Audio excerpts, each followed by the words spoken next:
Hi, Jess. Welcome to our channel, and thank you for being Thank here. you. And to start off, can you please introduce yourself? Of course. Hi, everyone. My name is Jess. I'm a South Korean residing in South Africa, and I'm part of the KfoodMom team. KfoodMom, for those of you who are unfamiliar with the brand, the name, it was a little Korean restaurant in Centurion, Gauteng. We recently closed for a break and to actually rethink our next steps. But we specialized in Korean street food. So customers came back for dishes like kimbap, tteokbokki, mandu, KFC, Korean fried chicken, of course, fried wings, yeah. Yeah, and so since our closing, we're a mere social media account and a name, but we do have people waiting for our return, which is actually incredible. So in the meantime, we're thinking maybe to do Korean cooking, not maybe, it is in progress of doing Korean cooking lessons around October, beginning around October. And we'll see how we can move forward from there. In terms of our social media account, we're trying to grow with K-food contents and K-culture contents. So for anyone watching this, please follow us on Instagram and keep yourselves updated. Yeah, we will definitely put your details for everyone to follow as well. Yeah.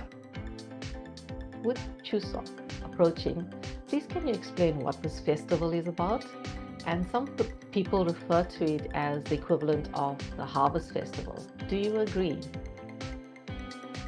Yes, of course. Chuseok is also known as you already mentioned, Korean Harvest Festival or Korean Thanksgiving Day. It is a huge traditional holiday in South Korea. Depending on the lunar calendar, it usually falls around late September or early October. I know that this year it's taking place between the 16th and 18th of September.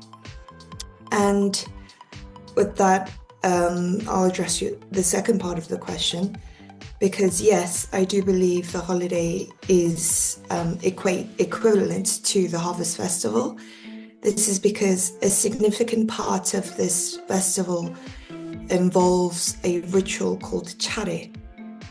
And this is where families gather together to pay respect to their ancestors, for the abundant August harvest, and to pray for the health and wealth of the families.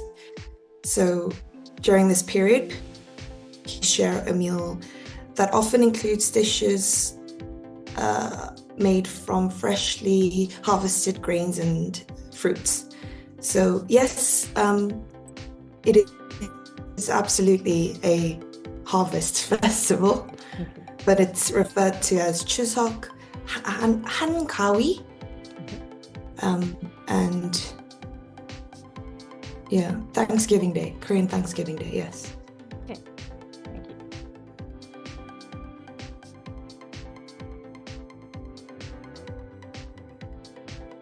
Can you explain how important food is during this festival? Yes, so food is the most important, I would say, during Chuseok. The celebration involves eating traditional dishes like songpyeon, which is rice cakes with fillings like sweetened red beans and sesame seeds. And this is actually steamed over a bed of pine needles for that distinctive August autumnal flavors. So we have that, songpyeon, chon, Korean pancakes, other shareable dishes like japchae, stir-fried glass noodles, and even galbijjim, which is short ribs, braised beef short ribs. So yes, these types of traditional foods are important during this festival. And naturally, the society has actually shifted towards a simpler, pre-packaged, ready meal trend. But so a lot of families now purchase these beforehand to make things simpler. But the meaning lies in sharing the food and connecting with families. So food, absolutely. It's the central pivot of this whole event.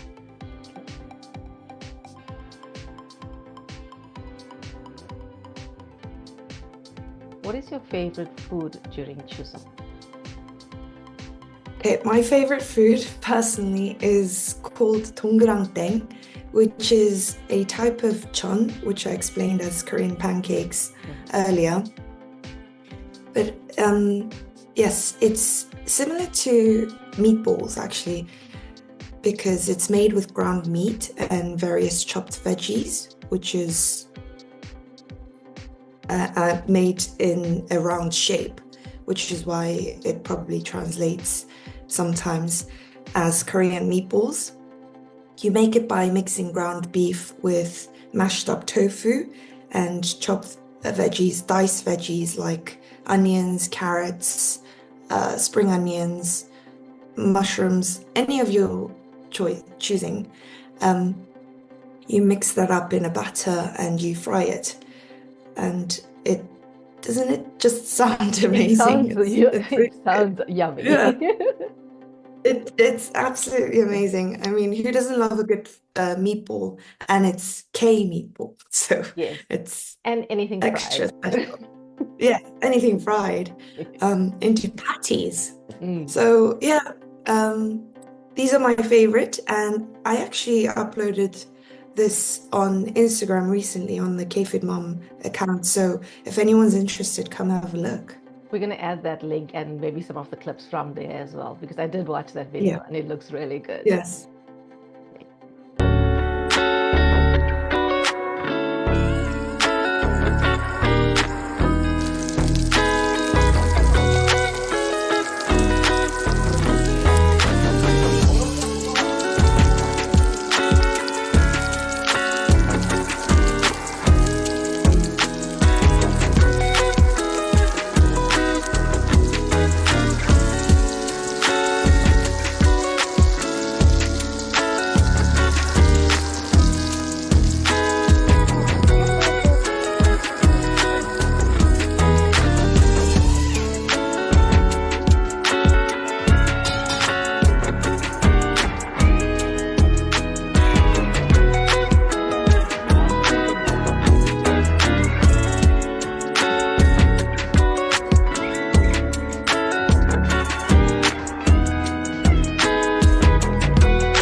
What do you like or love about Chuseok?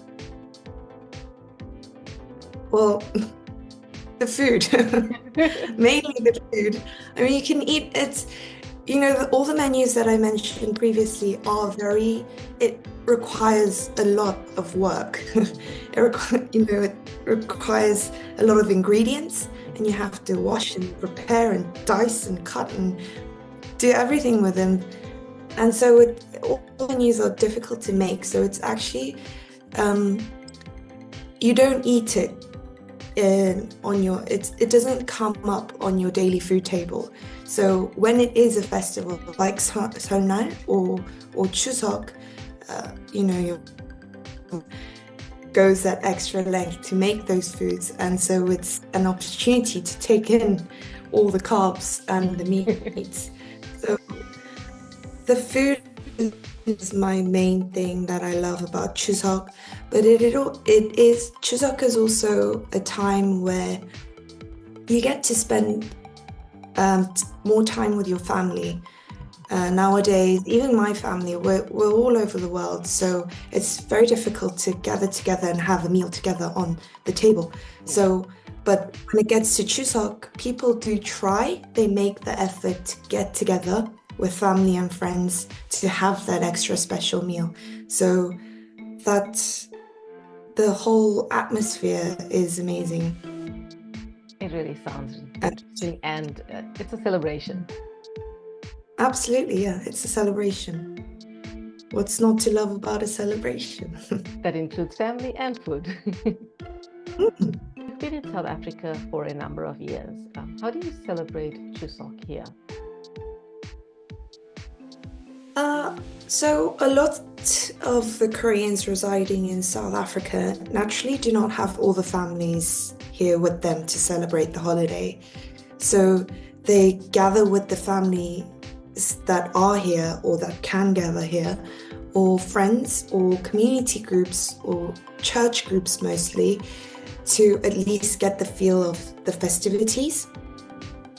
Usually our family will invite other family and friends over for a nice KfoodMom meal.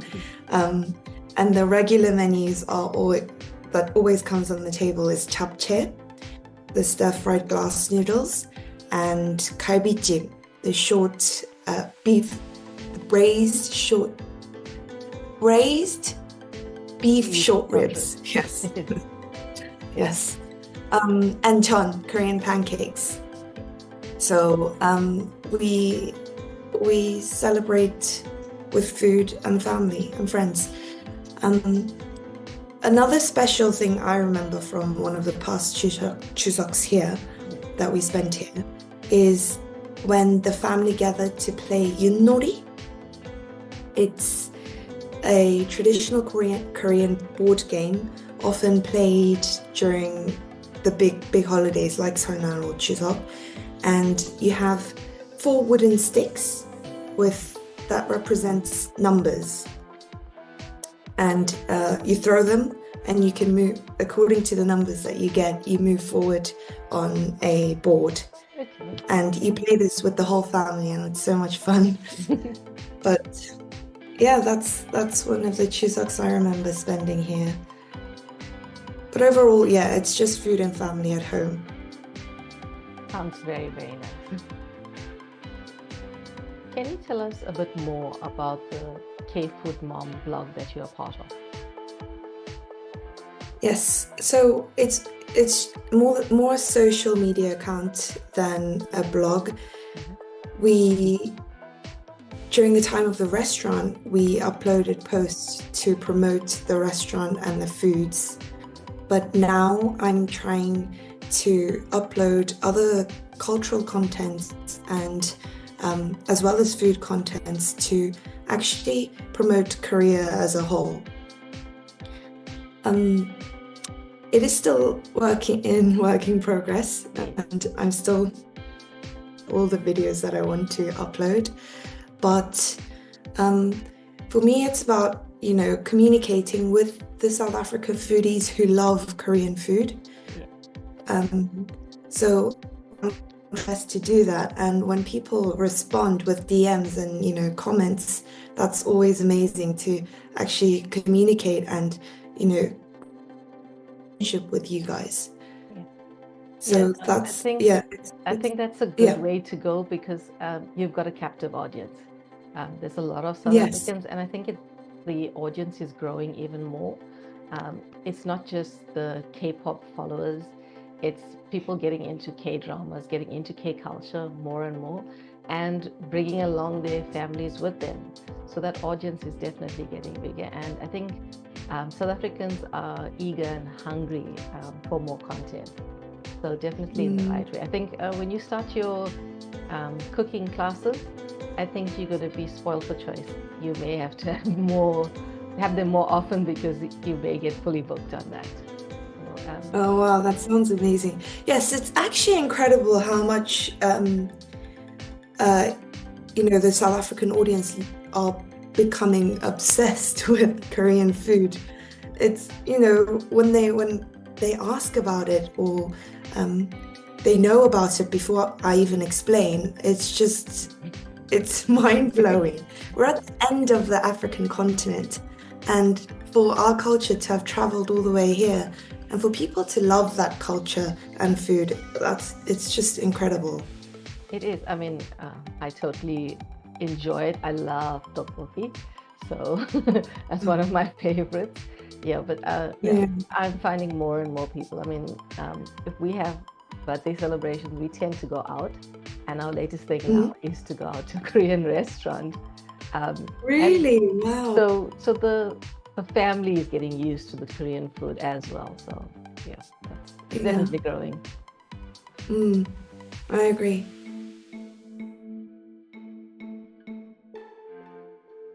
Has there been any fusion of South Korean and South African culture or cuisine through KfoodMom?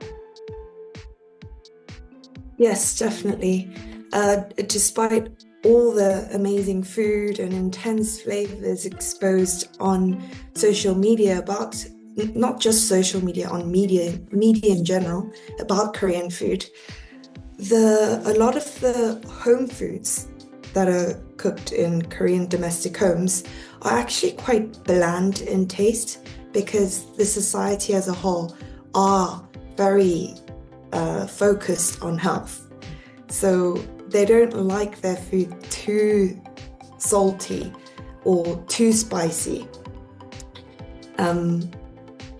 Although spice, no, actually spice is a different, yes, spice is a different matter. But you know, salts and sugar, they try to cut down on that. So actually, the home food isn't that much that vibrant.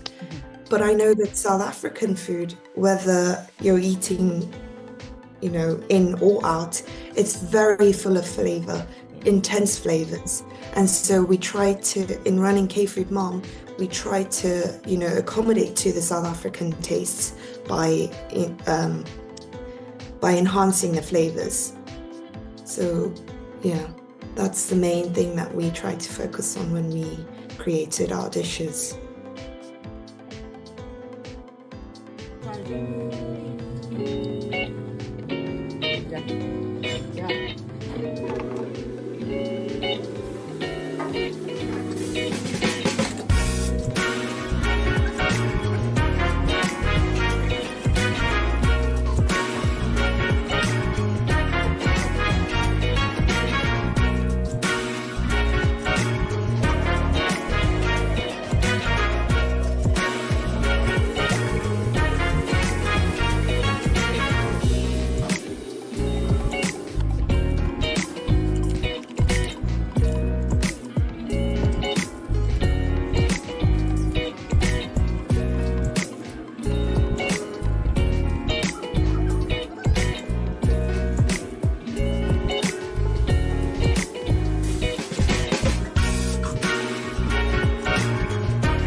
Thank you just so much for giving us so much insight into Chuseok, and to share your festival with us, as well as your likes and what you find interesting, and especially around the food.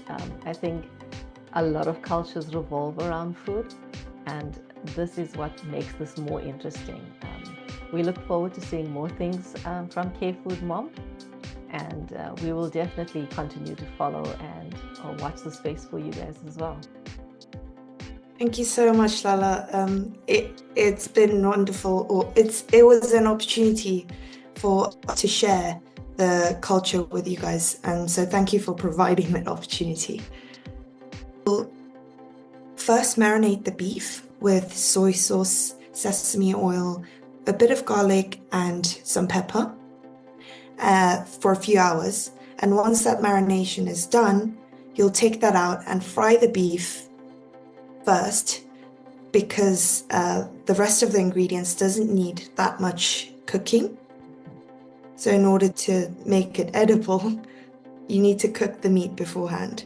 So you fry the meat or beef first, and then you start skewing on the ingredients, the vegetables.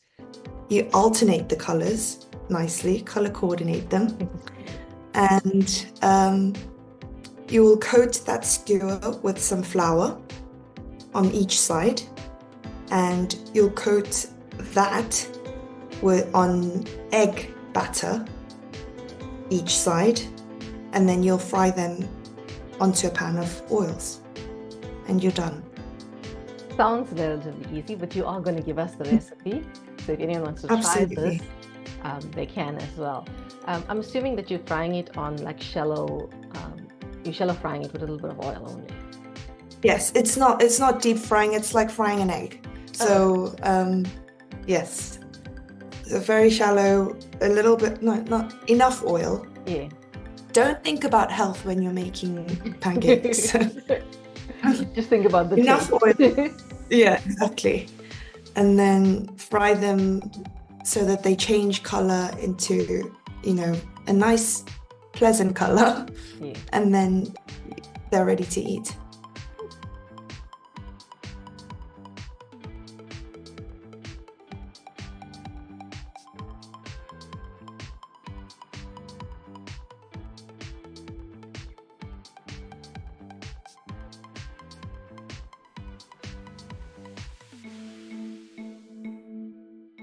So thank you very much, and we hope to see more from KfoodMom, and we will be watching the space as well to see how you guys continue to grow. Yeah, thank you. Thank you so much for the interview. Thank you for allowing us the opportunity to share the culture with you. Thank you, Lala. Thank you so much. I hope you enjoyed this interview with Jess Oh on Chuseok Festival. If you've tried out the recipe, please add it into the comments below. Please remember to like, subscribe, and share.